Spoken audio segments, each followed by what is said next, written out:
યમુનાજીએ પ્રભુને એવા વશ કરી લીધા છે, એવા વશ કરી રહ્યા છે, સ્વામીજી બધે ગોતી રહ્યા છે, પણ આજે ઠાકોરજી પણ શ્યામ, યમુનાજી પણ શ્યામ. અને ગોવિંદ સ્વામીએ જાણે યમુનાજીને પૂછ્યું, એવું તે આપે શું કર્યું છે કે આ શ્યામ આપના થયા? આપ શ્યામા છો અને આ શ્યામ છે, અને એવું શું કર્યું કે આ શ્યામ આપના થયા?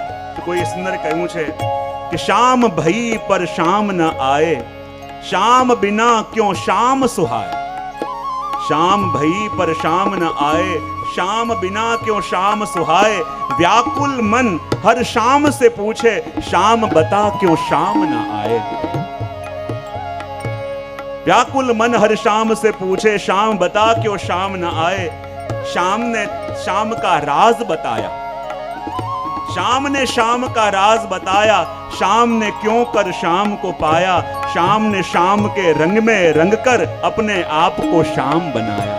અને જ્યારે પ્રભુના રંગમાં રંગાયા છે શ્રી યમુનાજી, અને યમુનાજીના રંગમાં રંગાયા છે પ્રભુ, અને એટલે તો કહ્યું શ્યામ સંગ શ્યામ વહે રહી શ્રી યમને. અને કેવું સ્વરૂપ છે? કહે કે આ યમુનાજી વહી રહ્યા છે એ કોઈ સાધારણ કોઈ જલ નથી, આ તો સાક્ષાત પ્રભુ અને વ્રજભક્તોનું શ્રમજલ છે. અને શ્રમજલ કેવી રીતે? જ્યારે રાસના સમયમાં પ્રભુ નૃત્ય કરતા કરતા એટલો આનંદનો સાગર આપના અંદર વધ્યો કે એ શ્રમજલ બિંદુના રૂપે આપના મસ્તક ઉપર આવ્યો. અને જ્યારે શ્રમજલના બિંદુઓ પ્રભુના મસ્તક ઉપર આવ્યા અને મસ્તક પર આવીને રહ્યા નહીં, એ વહેતા વહેતા જળ નેત્રો પાસે આવ્યું, અને નેત્રોનું કાજળ એમાં ભળ્યું, અને રંગ શ્યામ થયો, અને નેત્રામૃત બન્યું. વહેતું વહેતું એ જળ પ્રભુના અધર પાસે આવ્યું, અને પ્રભુ જે પાન અરોગતા હતા એ પાનની પીક એમાં ભળી, રંગ રક્ત શ્યામ થયો, અને પ્રભુનું અધરામૃત થયું. અને એ જળ વહેતું વહેતું ઠાકોરજીના ચરણ પાસે આવ્યું, ચરણ રજ ભળી, એ પ્રભુનું ચરણામૃત થયું. તો આ એ સ્વરૂપ જેમાં પ્રભુનું નેત્રામૃત પણ છે, પ્રભુનું અધરામૃત પણ છે, અને પ્રભુનું ચરણામૃત પણ છે, એ જ સ્વરૂપ સાક્ષાત શ્રી યમુનાજીનું છે.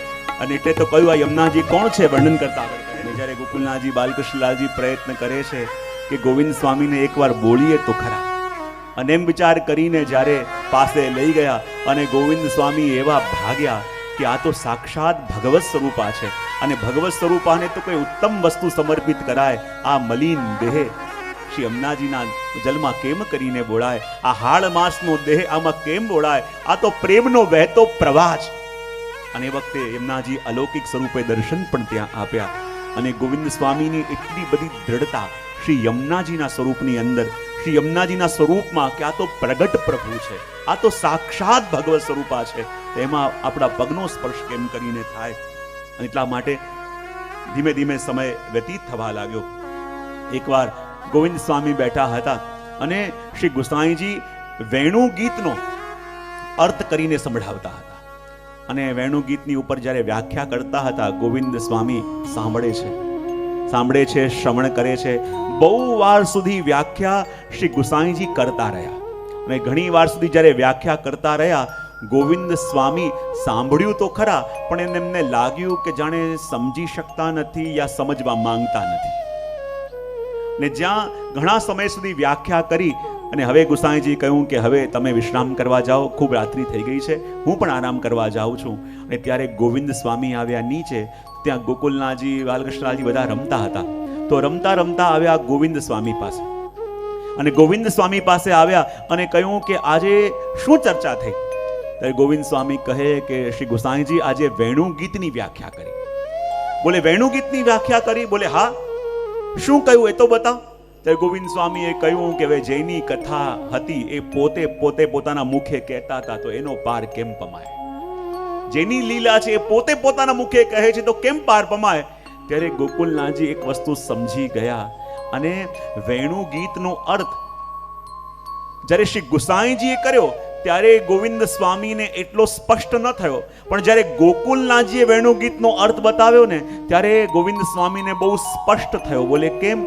કારણ કે ગુસાઈજી જ્યારે વેણુ ગીતનો અર્થ કર્યો ત્યારે પ્રભુ પરખ અર્થ કર્યો, અને ગોકુલનાથજી જાણતા હતા કે ગોવિંદ સ્વામીની આસક્તિ તો ગુસાઈજીમાં છે, અને એમણે એ વેણુ ગીતનો અર્થ શ્રી ગુસાઈજી પરખ કર્યો. ત્યારે ગોવિંદ સ્વામીને સમજમાં આવ્યું કે આ જેની લીલા છે, આ એની લીલા હવે સમજમાં આવી.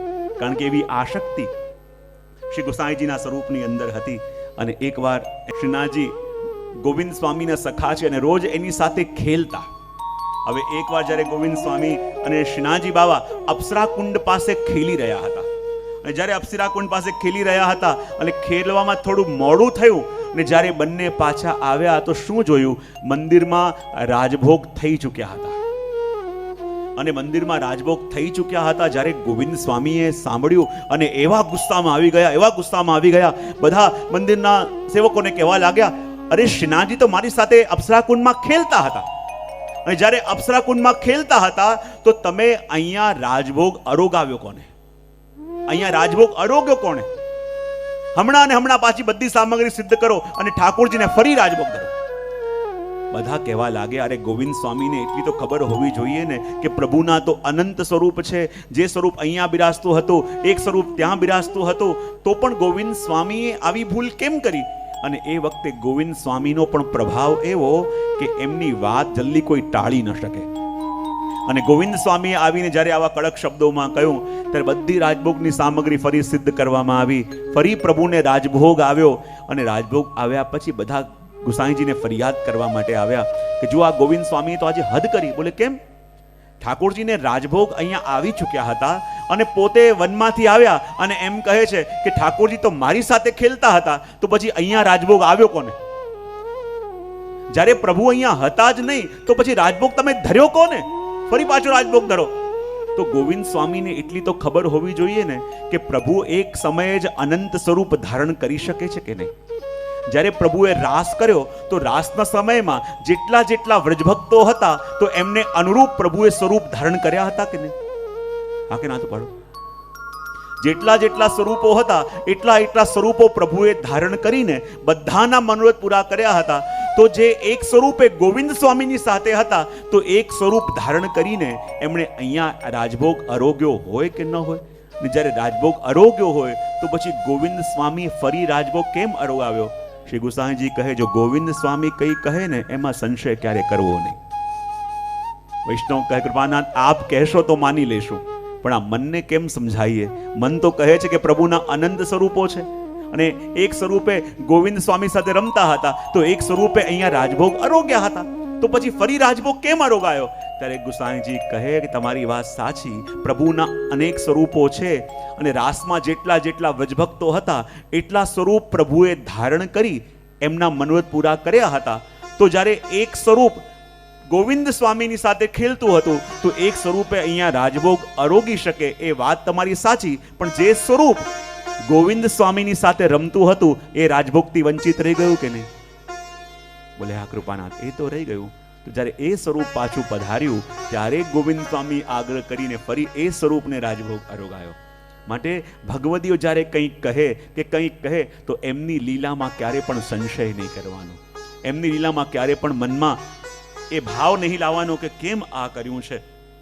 અને ગોવિંદ સ્વામીની ઉપર તો પ્રભુની એવી કૃપા, કારણ કે પ્રભુના સખા છે ને. અને જો મેં પહેલા દિવસે વર્ણન કર્યું હતું ને કે કેટલાક સખા જ્યારે ઠાકોરજીની સાથે ચાલતા હોય ને તો કેટલાક આગળ ચાલે, કેટલાક પાછળ. જો તમે બધા મિત્રો પણ એક સાથે જતા હો ને તો એમાં પણ જોજો, કેટલાક આગળ ચાલતા હોય, કેટલાક પાછળ ચાલતા હોય, કેટલાક જોડે ચાલતા હોય. અને મેં કહ્યું હતું ને કે કેટલાક સખા આગળ, કેટલાક પાછળ, કેટલાક જોડે. કેટલાક સખા એવા કે જેનો હાથ પ્રભુના ખભા ઉપર, અને કેટલાક સખા એવા કે જેમના ખભા ઉપર પ્રભુનો હાથ.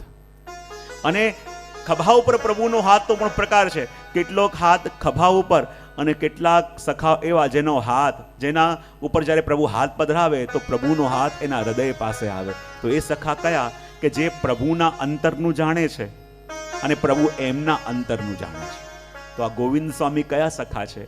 કે જેના ખભા ઉપર અને એના હૃદય પાસે પ્રભુનો હાથ આવે છે, અને એમનો હાથ પ્રભુના ખભા ઉપર અને પ્રભુના હૃદય પાસે છે. એકબીજાના અંતરની વાત એકબીજા જાણે છે. ચાહે દુનિયા સમજી શકે કે ન સમજી શકે, પણ પ્રભુએ આ ઘડી કઈ લીલા કરી એ જાણી શકે છે. અને એટલા માટે તો જ્યારે એકવાર મંગળાના દર્શન કરવા માટે ગોવિંદ સ્વામી આવ્યા અને શું જોયું? બધા દર્શન કરી રહ્યા છે અને બધા શ્રીનાથજીના દર્શન કરે છે. ત્યાં જ શ્રીનાથજીના પાગનો પેચ ખુલી ગયો, ને જ્યાં શ્રીનાથજીના પાગનો પેચ ખુલી ગયો બધા લોકો તો કહેતા હતા કે જો આજે મુખિયાજી ધ્યાન નથી રાખ્યું, દર્શન ખોલતા પહેલા જરા જોવું તો જોઈએ કે આ વસ્ત્ર શૃંગાર કેમ છે. અને જો આ પાગનો છોર ખુલી ગયો છે અને બધા ચિંતા કરતા હતા, ત્યાં ગોવિંદ સ્વામી આગળ આવ્યા. એમને હસવું આવી ગયું અને પૂછ્યું, બાવા આ શું લીલા છે? જ્યાં શ્રીનાથજી બાવાને પૂછ્યું કે બાવા આ શું લીલા છે, તો શ્રીનાથજી બાવાને પણ હસવું આવી ગયું. અને શ્રીનાથજીએ કહ્યું કે તે મારી ચોરી પકડી છે તો તું જ આવીને આ પાગનો પે સવારી દે. અને ગોવિંદ સ્વામી સીધા અંદર ઘૂસી ગયા અને સીધા અંદર ઘૂસીને શ્રીનાથજીની પાગનો પેચ સવાર્યો. બધા બૂમ પાડે, અરે અંદર ક્યાં જાઓ છો, અંદર ક્યાં જાઓ છો? પણ ગોવિંદ સ્વામી સીધા અંદર ગયા, શ્રીનાથજીના પાગનો પેચ સવાર્યો અને પછી બહાર આવ્યા. અને આ વાત એટલી બધી વધી ગઈ કે શ્રી ગુસાઈજી પાસે પણ ગઈ અને કહ્યું કે જો ગોવિંદ સ્વામી જેવા જાણકાર થઈને આવી ભૂલ કરશે તો પછી બીજાને કેમ સમજાવશે? અરે આટલા જાણકાર, આટલા ભગવતી ગોવિંદ સ્વામી, અને એટલો વિવેક પણ એમને નહીં કે અંદર સીધા જવાય કે ન જવાય, અને સીધા અંદર ઘૂસી ગયા. શ્રી ગુસાઈજીને વાત મળી. ગુસાઈજી કે અચ્છા એવું કર્યું? બોલે હા, બોલા ગોવિંદ સ્વામીને. અને જ્યારે ગોવિંદ સ્વામી આવ્યા, શ્રી ગુસાઈજી કહ્યું, જો આ બધા વૈષ્ણવ શું કહે છે કે તમે સીધા અંદર ઘૂસી ગયા અને શ્રીનાથજીની પાગનો પેચ તમે સવારી દીધો, આ શું વાત છે? ગોવિંદ સ્વામીએ કહ્યું, કૃપાનાથ આપનો લાલો છે અને એની લીલા આપ ના જાણો તો કોણ જાણે? અને ગુસાઈજીને ખડખડાટ હસવું આવી ગયું. અને અહીંયા ગોવિંદ સ્વામી પણ હસી પડ્યા. બધા વૈષ્ણવને એમ કે અમને એમ ગુસાઈજી ગોવિંદ સ્વામીને બોલાવીને વળશે, એમને દાંટશે, આ તો એ પણ હસે છે ને આ પણ હસે છે. તો કહે કે શું લીલા થઈ? ત્યારે શ્રી ગુસાઈજીએ કહ્યું કે જુઓ, કાલે સાંજે સ્વામીજીએ પ્રભુને કહ્યું હતું કે પ્રભુ હું આપની પ્રતીક્ષા કરીશ અને શયન પછી આપ જલ્દી જલ્દી મારી પાસે પધારજો. અને સ્વામીજી રસ્તામાં રાહ જોઈને ઊભા રહ્યા. પણ એ દિવસે મનોરથ હતો અને ઘણા બધા વૈષ્ણવ આવ્યા હતા, તો દર્શન બંધ થવામાં અવેર થઈ ગઈ. અને દર્શન બંધ થવામાં અવેર થઈ અને શ્રીનાથજી વ્યાકુલ હતા કે સ્વામીજી રાહ જુએ છે, સ્વામીજી પ્રતીક્ષા કરે છે, અને મોડું થશે તો નારાજ થશે, મોડું થશે તો માન કરશે. પણ અહીંયા દર્શન બંધ થવામાં મોડું થયું એટલે ઠાકોરજીને જતા બહુ વાર લાગી. અને જ્યાં બહુ વાર લાગી અને ચાલતા ચાલતા પ્રભુ પધાર્યા તો સ્વામીજી તો માન કરીને બિરાજ્યા. અને એવો પ્રગાઢ માન લઈને બેઠા કે ઠાકોરજી મનાવવાનો પ્રયત્ન કરે છે પણ સ્વામીજી માનતા નથી. અને વારે વારે મનાવે પણ માને નહીં, વારે વારે મનાવે પણ માને જ નહીં. અને ત્યારે ઠાકોરજીને લાગ્યું કે હવે સ્વામીજીના માનને મુક્ત કેવી રીતે કરું? તો ઠાકોરજી વિચાર કર્યો. શ્રી મહાપ્રભુજી કહે છે કે મારા જે 12 અંગ છે ને એ જ ભાગવતના 12 સ્કંદ છે.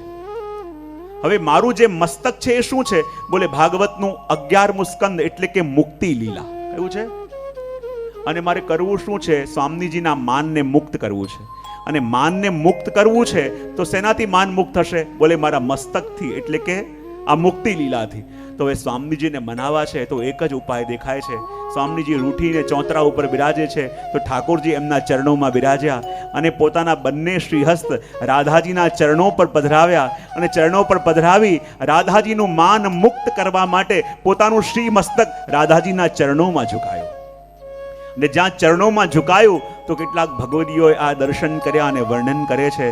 આજે કેવું લાગી રહ્યું છે જુઓ તો ખરા. આજે એક સાથે 20 ચંદ્રમા અને 5 કમળના દર્શન થઈ રહ્યા છે. શું દર્શન થઈ રહ્યા છે?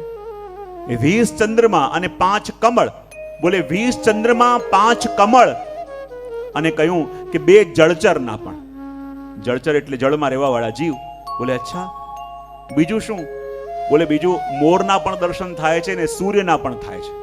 બોલે શું વાત કરો છો? સાંજના સમયમાં સૂર્યના દર્શન કેવી રીતે થાય છે? તો કહેવાય છે કે રાધાજીને મનાવવા માટે જ્યારે પ્રભુએ પોતાના બંને શ્રીહસ્ત રાધાજીના ચરણ ઉપર પધરાવ્યા તો ચરણોનો સ્પર્શ થતાની સાથે રાધાજીના ચરણોના 10 નખ અને પ્રભુના હસ્તના 10 નખ એવી રીતે ચમકવા લાગ્યા જાણે આ નખ નહીં પણ નખ ચંદ્રમા છે. એટલે એક સાથે 20 ચંદ્રમા જોયા, 5 કમળ જોયા. અને 5 કમળ એટલે રાધાજીના 2 ચરણ કમલ, એની ઉપર પ્રભુના 2 હસ્ત કમલ અને એની ઉપર પ્રભુનું 1 મુખ કમળ. કેટલા કમળ થયા? 5. અને જ્યારે ઠાકોરજીના ચરણો રાધાજીના ચરણોમાં પ્રભુ ઝૂક્યા તો કહેવાય કે 2 જળચર જોયા. અને જળચર એટલે જળમાં રહેવા વાળા જીવ. તો ભગવદીઓ કહે છે કે રાધાજીના ચરણ કેવા છે? બોલે રસના સાગર. કેવા છે? અને ઠાકોરજીના નેત્ર કેવા છે? બોલે એમનો આકાર પેલી મીન જેવો છે. મીન એટલે માછલી. અને જળને જુએ અને માછલી કેવી વ્યાકુલ તડપવા લાગે. તો જ્યારે રાધાજીના ચરણો ઉપર એટલે કે રસના સાગર ઉપર પ્રભુનું મસ્તક ઝૂક્યું તો પ્રભુના બંને નેત્રરૂપી બંને મીન એવી તડપવા લાગી કે જાણે જલ જોઈને માછલી લાગે ક્યારે ડૂબકી મારીને એમાં હું સ્નાન કરું, એવી દશા આ બંને નેત્રોની થઈ. પ્રભુએ કર્ણમાં એ વખતે મકરાકાર કુંડલ ધાર્યા કર્યા હતા અને મકર એટલે પણ જળના જીવ એ પણ વ્યાકુલ બન્યા. પ્રભુએ ધારણ કરેલા મસ્તક ઉપર જે મોર પંખ હતો એ પણ મોર બનીને કળા કરવા લાગ્યો અને આવું સ્વરૂપ દર્શન થયું. અને ત્યારે ઠાકોરજીએ સ્વામીજીને મનાવવા માટે પોતાનું મસ્તક રાધાજીના ચરણોમાં જ્યારે ઝુકાયું તો પ્રભુના મસ્તકની જે પાગ હતી ને એમાં રાધાજીના ચરણોની ઝાંઝરની કડી અટકી ગઈ અને જ્યાં ઠાકોરજીએ મસ્તક ઉપર કર્યું તો પાગના પેચનો છોર ખુલી ગયો. અને જ્યાં પાગનો છોર ખુલી ગયો અને અહીંયા બધા દર્શન કરતા હતા પણ દરેકને લાગતું હતું કે આ કંઈક ભૂલ થઈ છે, મુખિયાજી ધ્યાન નથી રાખ્યું. પણ જે અનુભવી હોય, જો એક જ દ્રશ્ય બધા જુએ છે પણ એક એ જુએ છે કે જેને જે દેખાય છે અને બીજા એ કે જેની પાછળ જે લીલા છે. તો જ્યારે ગોવિંદ સ્વામી આ દ્રશ્ય જોયું ને એ સમજી ગયા અને પ્રભુને પૂછ્યું, પ્રભુ આ શું લીલા છે? અને ત્યારે શ્રીનાથજી બાવાને પણ હસવું આવી ગયું, ગોવિંદ તે મારી ચોરી પકડી લીધી. અને ત્યારે કહ્યું કે હવે તે આ લીલાને જાણી છે તો તું જ આવીને પેજ સવારી જા. અને માટે ગોવિંદ સ્વામી અંદર ઘૂસ્યા અને જઈને એ પ્રભુના પાગના છોરને સવારીને આવ્યા. એવી પ્રગટ લીલાનો અનુભવ આપણા ગોવિંદ સ્વામી.